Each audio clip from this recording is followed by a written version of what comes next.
Bonjour. J'aimerais, dans cette prédication, aborder un texte qui se trouve dans l'évangile de Matthieu au chapitre 11 et dont nous avons le parallèle dans Luc chapitre 11 de 19 à 35. C'est ce texte qui nous servira de base à notre méditation. Nous allons parler donc de Jean et de Jésus. Un duo de choc qui nous choque. Shocking, comme on pourrait dire. On va aborder le texte de Matthieu chapitre 11. Je ne lirai pas le chapitre en entier, vous pouvez le faire vous-même. Ce texte dit à partir du verset 2, « Or, dans sa prison, Jean avait entendu parler de ce que faisait Christ. Il envoya 2 de ses disciples lui demander, « Es-tu celui qui doit venir ou devons-nous en attendre un autre ?» Jésus leur répondit, « Allez rapporter à Jean ce que vous entendez, ce que vous voyez. Les aveugles voient, les boiteux marchent, les lépreux sont purifiés, les sourds entendent, les morts ressuscitent, et la bonne nouvelle est annoncée aux pauvres. Heureux celui pour qui je ne représenterai pas un obstacle. » Comme il s'en allait, Jésus se mit à dire à la foule au sujet de Jean, « Qu'êtes-vous allé voir au désert? Un roseau agité par le vent? Mais qu'êtes-vous allé voir? Un homme habillé de tenue élégante? Ceux qui portent de tenues élégantes sont dans les maisons des rois. Qu'êtes-vous donc allé voir? Un prophète? Oui, je vous le dis, et plus qu'un prophète, car c'est celui à propos duquel il est écrit, « Voici, j'envoie mon messager devant toi pour te préparer le chemin. » Je vous le dis en vérité, parmi ceux qui sont nés de femmes, il n'est personne de plus grand que Jean-Baptiste. Cependant, le plus petit dans le royaume des cieux est plus grand que lui. Depuis l'époque de Jean-Baptiste jusqu'en présent, le royaume des cieux est assailli avec force et des violences s'en emparent. En effet, tous les prophètes et la loi ont prophétisé jusqu'à Jean.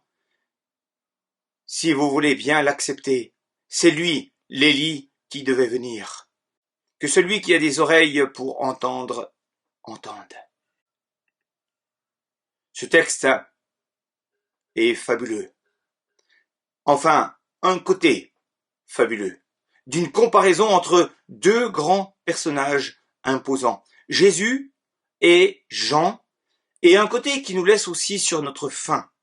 Ce n'est pas un happy end pour Jean, et on se demande pourquoi Jésus, ce grand guérisseur et roi des rois tout-puissant, n'a rien fait pour sauver son cousin de la prison, puis de la mort physique, alors qu'il a ressuscité son ami Lazare, qui n'arrivait pas à la cheville de ce grand prophète. Pour tirer les choses au clair de suite, on ne confondra pas Jean l'évangéliste, qui se fait appeler le disciple que Jésus aimait dans son évangile, devenu apôtre, et qui a encore écrit l'Apocalypse, comme tous ses écrits à la fin du 1er siècle de notre ère, et Jean-Baptiste, qui a fini sa vie pendant la vie même de Jésus sur cette terre. On parlera bien de Jean le Baptiste ou Jean-Baptiste. Jean signifie « accordé par la grâce de Dieu ». Je crois que rien que son prénom en dit long. Avant de voir ce qui nous préoccupe dans ce texte de Matthieu et la vie de Jésus et de gens dont on parle assez peu somme toute, j'aimerais me permettre de trouver les ressemblances et les différences entre les 2 personnes. Vous me direz que c'est un petit peu étrange, mais ça vaut le détour. Ensuite, nous aborderons la question du décès de Jean et de son regard intrigué sur Jésus. On y va. Vous êtes prêts? Grand A, ressemblance et différence. Premièrement, tous les 2 sont des produits, entre guillemets, du miracle divin, puisque Jésus est né d'une vierge par l'intervention du Saint-Esprit et Jean est né d'une femme stérile, Élisabeth est âgée. Ils auront 6 mois de différence entre eux, Jean étant le premier, même s'il a dit « Celui qui vient après moi, Jésus, m'a précédé car il était avant moi ». Jean, chapitre 2, verset 15. Deuxième, c'est l'intervention d'un ange qui a permis la connaissance du miracle de la naissance qui allait venir. Un ange apparut à Zacharie quand il officiait dans le temple, Luc chapitre 1 verset 11, et l'ange Gabriel qui parla avec Marie, Luc 1 verset 26. Troisième. Tous les deux avaient le statut important pour la culture judaïque de premier-né. Quatrième. Tous les deux sont issus de tribus que je classifierais de nobles. Jean de la tribu de Lévi, la tribu dite des sacrificateurs, Luc chapitre 1 verset 5, et Jésus de la tribu de Juda, Hébreux 7 verset 14, entre autres, la tribu des rois. Jésus est appelé aussi le lion de la tribu de Juda, à l'image de David roi. Mais Jésus aura la possibilité de rejoindre aussi la tribu de Lévi par le miracle de ce sacrificateur et roi Melchisédek, apparu à Abraham, texte d'Hébreux que j'ai cité plus haut. C'est le seul juif qui a pu prétendre cette double appartenance dans tous les siècles parmi tout ce peuple d'Israël. Cinquième. Tous les deux ont baptisé. Jean baptisait pour appeler le peuple à la repentance. Jésus le faisait. D'après certains passages, on peut penser qu'il le faisait directement. D'après d'autres, par l'intermédiaire de ses disciples, Jean 3, 22, dit que Jésus baptisait, alors que Jean, chapitre 4, versets 1 et 2, dit que Jésus ne baptisait pas lui-même, mais que c'était ses disciples. Jésus baptisait-il lui-même ou se contentait-il d'instruire les apôtres et de les laisser baptiser? Ça reste une question. Mais Jésus baptisait du Saint-Esprit. Jean était donc une sorte de fin de l'Ancien Testament et Jésus, le début du Nouveau Testament. Jésus a été baptisé par Jean afin que Dieu précise lui-même que Jésus était son Fils bien-aimé et qu'il fallait l'écouter. Mais si on parle très longuement du baptême de Jésus par Jean, on ne connaît rien d'un éventuel baptême de Jean. Sixième. Jean et Jésus sur la question de la lumière. Jésus était la lumière, la véritable lumière qui éclaire tout homme. Jean parut, lui, pour rendre témoignage à la lumière. Jean 1, 6 à 9. Septième. Tous les deux ont des disciples, ce qui apportait malheureusement des querelles du genre « Pourquoi tes disciples baptisent plus que ceux de Jean ?» Merci les pharisiens. Mais on n'aurait pas pensé à faire la remarque nous-mêmes, n'est-ce pas? Jean chapitre 4, verset 1er. Huitième. La manière de vivre de leurs disciples respectifs était différente. Les disciples de Jean-Baptiste jeûnaient. Ceux de Jésus ne s'abstenaient pas de manger, du moins pas de son vivant. Matthieu 9, 14, verset 15 aussi, Marc 2, verset 18 à 20, Luc 5, 33 à 35, mais plus tard, après la mort de Christ, et dans certaines circonstances, les disciples de Jésus jeûnèrent.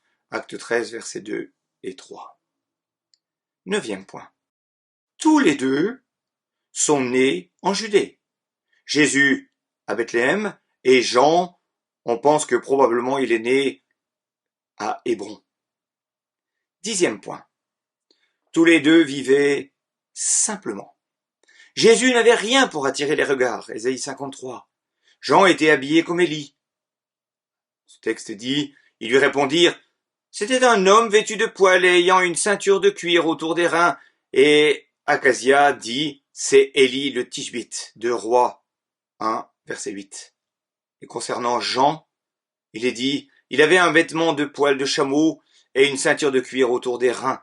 Il se nourrissait de sauterelles et de miel sauvage. Marc 1, verset 6. 11e point. Humilité record pour Jean et Jésus. Tous les deux auraient pu garder et vivre de l'héritage familial. Le père de Jean était souverain sacrificateur avec toute la notoriété que cela pouvait lui donner. Et de son côté, Jésus a pour père celui qui a tout l'or et l'argent du monde entier. Jésus était le serviteur de tous et Jean le serviteur de Jésus, de qui il devait préparer le chemin. comme le peuple cessait d'accourir auprès de lui pour se faire baptiser, et qu'il s'attachait à Jésus, les disciples de Jean, peinés de cet abandon, le firent remarquer à leur maître, mais il leur répondit simplement, en parlant du Seigneur, « Il faut qu'il croisse et que je diminue. » C'est Jean qui parle. 12e point. Tous les deux ont vécu plus ou moins longtemps dans le désert. Jean y prêchait, Marc 1, 1 à 4, qui reprend Ésaïe 40. Et Jésus y passa 40 jours et 40 nuits où il a été tenté par le diable. Matthieu 4, versets 1 à 11. 13e point. Jean et Jésus sont morts jeunes.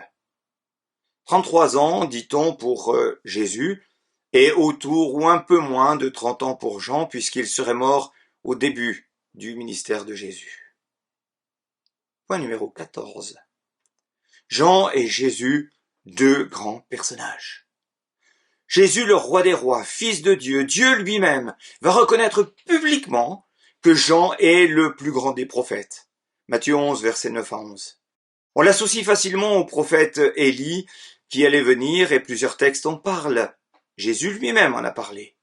Pour l'islam, les deux sont des prophètes. Pour la vérité biblique, Jésus est Dieu, Emmanuel, Dieu avec nous. Après être reconnu comme le Messie attendu, celui qui a reçu l'onction divine et qui va revenir. Jean-Baptiste dirigea quelques-uns de ses propres disciples vers celui qu'il désignait comme l'agneau de Dieu qui ôte le péché du monde. Jean 1, versets 29 et 36. 15e point. Jean et Jésus pouvaient quelquefois être confondus par leurs contemporains. Matthieu 16, 13 dit « Jésus arriva dans le territoire de Césarée de Philippe. Il demanda à ses disciples « Qui suis-je » d'après les hommes, « Moi le Fils de l'homme. » Et ils répondirent « Les uns disent que tu es Jean-Baptiste, les autres Élie, les autres Jérémie, ou l'un des prophètes. » 16e. Jésus avait des frères et des sœurs, même si certains laissent croire que Marie était restée vierge. Matthieu 13, 55 et 56 dit « N'est-ce pas le fils du charpentier? N'est-ce pas Marie qui est sa mère? Jacques, Joseph, Simon et Jude ne sont-ils pas ses frères? Et ses sœurs ne sont-elles pas toutes parmi nous ?»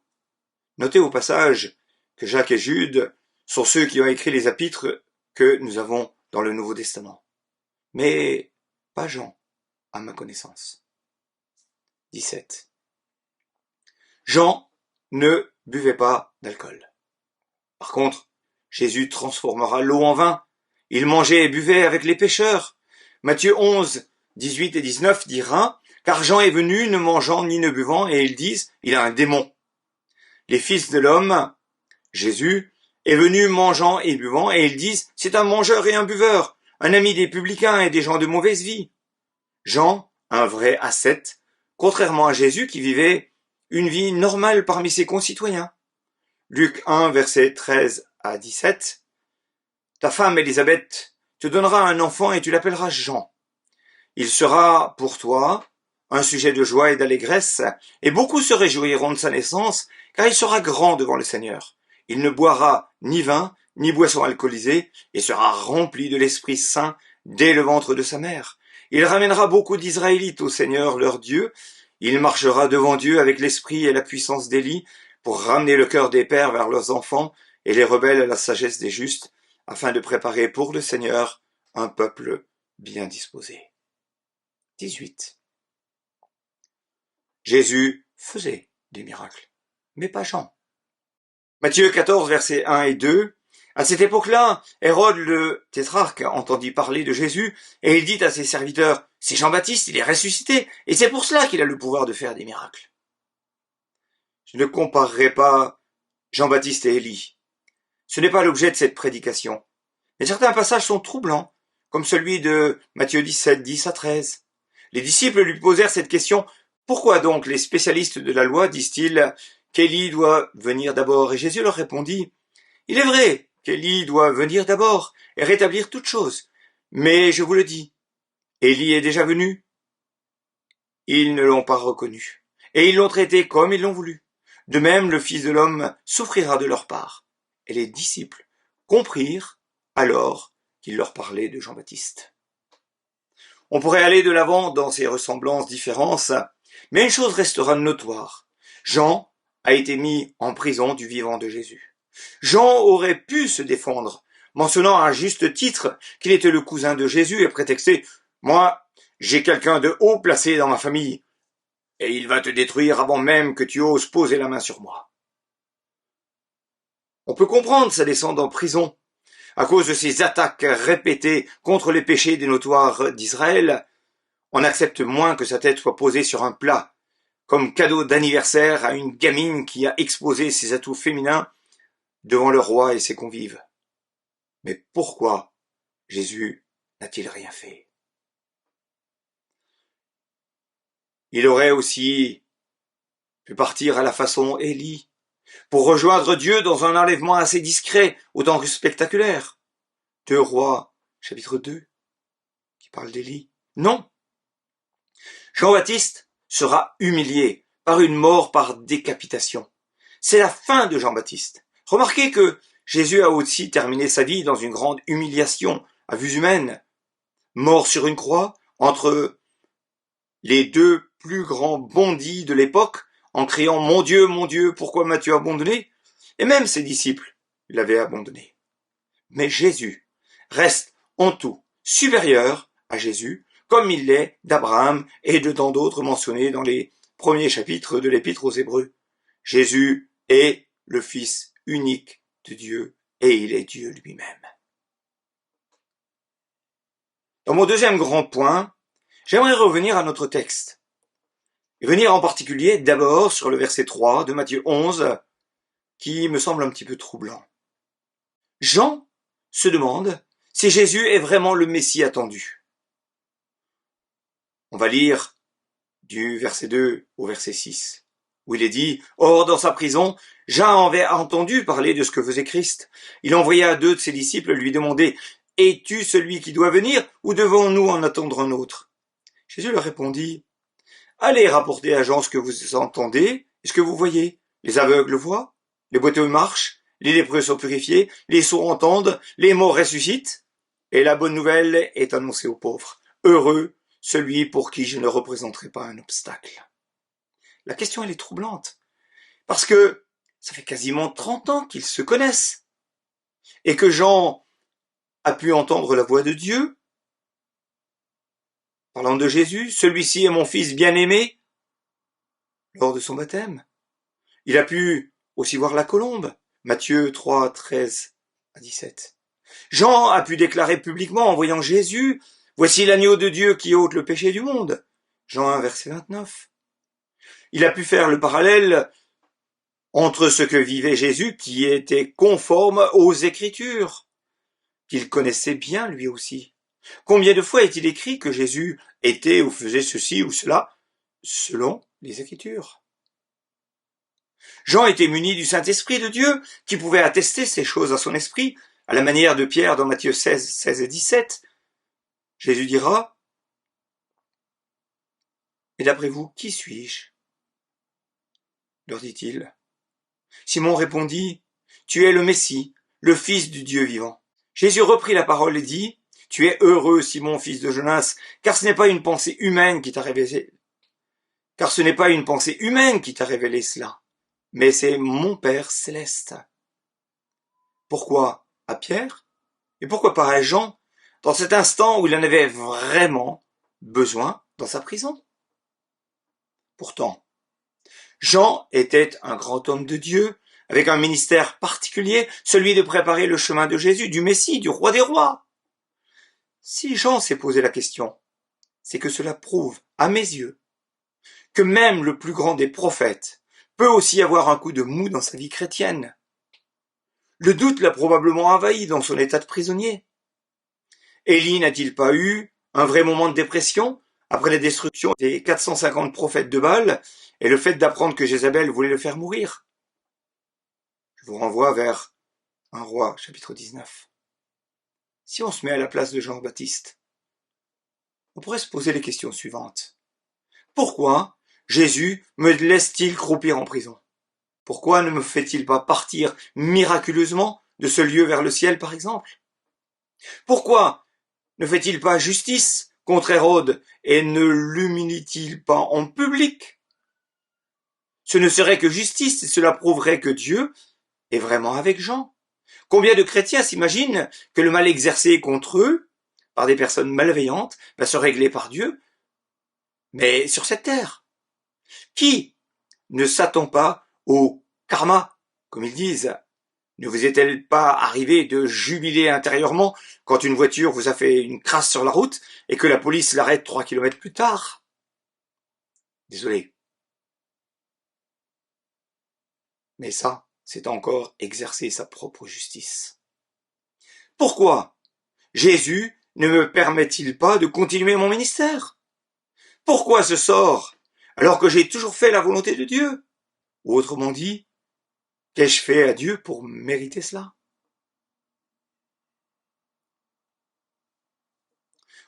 Dans une sorte de nota bene, j'aimerais laisser une note qui m'a paru intéressante d'un collègue qui dit « On se demande pourquoi, si Jean a reconnu son parent pour celui qui devait venir, il ne s'est pas joint à lui avec tous ses disciples. Pourquoi il a continué d'exercer son ministère d'une manière si indépendante, au lieu de se subordonner au Messie et de devenir l'un de ses agents?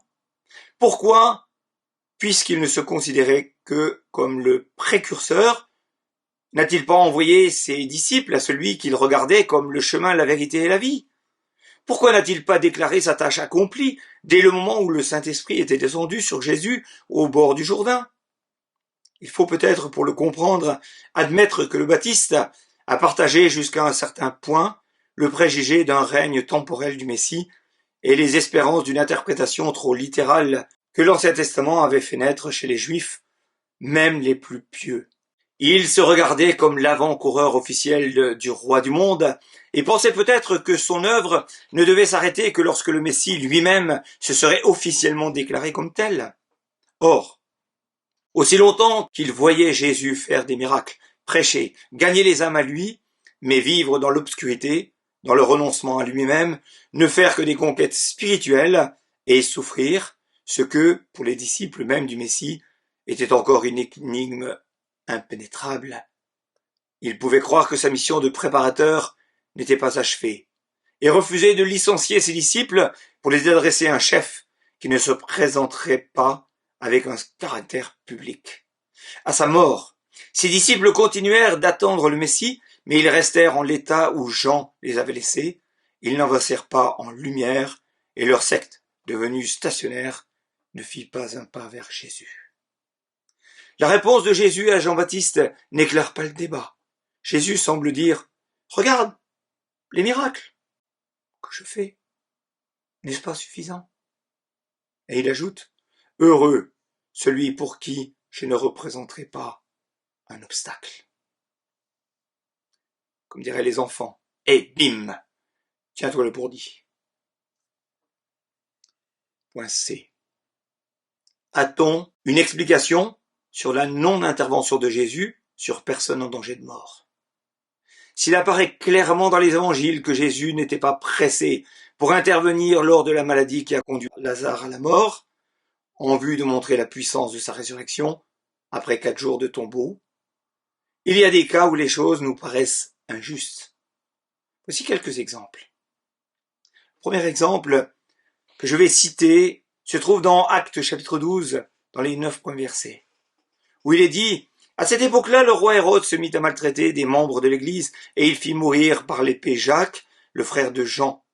Quand il vit que cela plaisait aux Juifs, il fit encore arrêter Pierre. C'était pendant la fête des pains sans levain. Après l'avoir fait arrêter et jeter en prison, il le mit sous la garde de 4 escouades de 4 soldats chacune. Il avait l'intention de le faire comparaître devant le peuple après la Pâque. Pierre était donc gardé dans la prison, et l'Église adressait d'ardentes prières à Dieu pour lui. La nuit qui précédait le jour où Hérode allait le faire comparaître, Pierre, attaché avec 2 chaînes, dormait entre 2 soldats.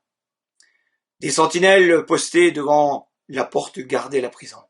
Soudain, un ange du Seigneur survint. Une lumière resplendit dans la cellule. L'ange réveilla Pierre, le frappe au côté et il lui dit « Lève-toi vite !» Les chaînes tombèrent de ses mains, puis l'ange lui dit « Mets ta ceinture et tes sandales. C'est ce qu'il fit. Et l'ange lui dit encore, mets ton manteau et suis-moi. Pierre sortit et le suivit, sans savoir ce que l'ange faisait était réel. Il croyait avoir une vision. S'il vous plaît, ne venez pas me dire que c'est parce que l'Église a prié dans le cas de Pierre et pas de Jacques. Sinon, c'est de l'injustice divine. Sérieux. Vous pensez que l'Église ne priait pas pour Jacques? Ne dites pas non plus que Pierre était plus grand que Jacques. Devant Dieu, on est égaux. Alors pourquoi? Il n'y a pas de réponse. Vous avez peur peut-être même d'être fataliste, à dire que c'était simplement la volonté de Dieu, reconnaissant ainsi la souveraineté de Dieu. Et vous avez peur de cette phrase entendue souvent, sans réflexion aucune, c'était écrit. Et pourquoi pas plutôt qu'avoir une espèce de réponse qui ne serait pas conforme à la parole, mais à notre logique. Bien sûr que le deuxième exemple est celui de Naaman, fréquemment cité. Pourquoi Dieu a-t-il guéri l'ennemi du peuple d'Israël de sa lèpre, à l'époque d'Élie et d'Élisée, alors qu'il y avait plein de lépreux qui mouraient en Israël? Luc chapitre 4, versets 25 à 30 déclare « Je vous le dis en vérité, il y avait plusieurs veuves en Israël du temps d'Élie, lorsque le ciel fut fermé 3 ans et demi. » Entre parenthèses, notez au passage que des temps de longue sécheresse existaient déjà il y a 3000 ans, et que ce n'est pas réservé à 2022 ou 1976 pour la mémoire des moins jeunes. Et qu'il y a eu une grande famine sur toute la terre. Et cependant, Élie ne fut envoyé vers aucune d'elles, si ce n'est vers une femme veuve à Sarepta, dans le pays de Sidon. Il y avait aussi plusieurs lépreux en Israël du temps d'Élisée, le prophète. Et cependant, aucun d'eux ne fut purifié, si ce n'est Naaman le Syrien. Et ils furent tous remplis de colère dans la synagogue lorsqu'ils entendirent ces choses. Et s'étant levés, ils le chassèrent de la ville et le menèrent jusqu'au sommet de la montagne sur laquelle leur ville était bâtie, afin de le précipiter en bas. Mais Jésus, passant au milieu d'eux, s'en alla. Alors on dira que, dans ce texte, Jésus expliquait que nul n'est prophète dans son pays. Certes, mais ça n'explique pas le cas de Acte 12 que nous avons lu tout à l'heure. Le cas du premier martyr, Étienne, un homme très spirituel, actif dans la vie d'Église sous tous ses aspects. Il est mort sans que Dieu n'intervienne. Acte 7, 54, jusqu'à la fin. Le commun de mortels dirait, c'est toujours les meilleurs qui s'en vont. Et ça ne résout pas la question. N'oubliez pas que presque tous les apôtres sont morts par la persécution, et souvent dans d'atroces circonstances. On pourrait aussi supposer que c'était à la fin du mystère de Jean, tout simplement. Dans certains cas, la mort de quelqu'un a été un témoignage encore plus puissant que sa vie. Mais est-ce que cela a vraiment été payant? Je ne saurais dire. Le texte n'en parle pas. Pourrait-on se satisfaire du mission accomplie pour le laisser mourir? Je ne suis pas sûr que ce soit la bonne réponse. Peut-être qu'on trouverait cela dans une série TV quand un personnage ne peut plus tenir un rôle conséquent. Mais sa mort est due en particulier à la bassesse d'un de ces gouverneurs haut placés, admirant, comme on l'a déjà dit, le pouvoir, le sexe et l'argent, plutôt que ses engagements personnels envers la dignité humaine, et sans parler du respect de Dieu et de ses serviteurs. Comme beaucoup le savent, j'ai 16 petits-enfants, dont un certain nombre qui ont l'âge du « pourquoi ». Je dois avouer qu'à certains moments, mes seules réponses sont « je ne sais pas », qui appellent un autre « pourquoi », évidemment. Ou alors, un peu fatigué, certes, je finis par dire « parce que ». Mais dans notre cas, nous n'avons plus qu'à sortir du tout explicable scientifiquement et faire confiance et appel à la souveraineté de Dieu. Quelqu'un a écrit « La souveraineté de Dieu désigne son règne absolu sur toute chose, une domination que rien ni personne ne peut renverser. Le roi Nebuchadnezzar l'a bien résumé. Il agit comme il lui plaît avec l'armée des cieux et avec les habitants de la terre. Et il n'y a personne qui résiste à sa main et lui dise « Que fais-tu » Daniel 4, verset 32. La souveraineté de Dieu s'exprime à la fois dans sa volonté divine et dans sa puissance en action. Sa volonté est entièrement libre. Si Dieu était obligé de faire des choses contraintes à sa volonté, ou s'il ne possédait pas la puissance pour accomplir sa volonté, il ne serait pas souverain. Notre Dieu est au ciel, il fait tout ce qu'il veut. Psaume 115, 3. Tout ce que l'Éternel veut, il le fait, dans les cieux et sur la terre, dans les mers et dans tous les abîmes. Psaume 135, 6. Dieu fait donc miséricorde à qui il veut. Ne l'oublions pas. Il vaut mieux pour nous, en conclusion, dire « je ne sais pas » ou « je ne comprends pas » que de donner une réponse logique, mais fausse. Je vais te proposer une chose. Note cette question sur un carnet. Tu les poseras ainsi au Seigneur et il aura toute l'éternité pour te répondre. Mais n'oublie pas que tu n'auras plus aucun intérêt des réponses données parce que tu seras juste ressuscité dans un corps spirituel de gloire et en dehors de toutes ces problématiques humaines. Amen.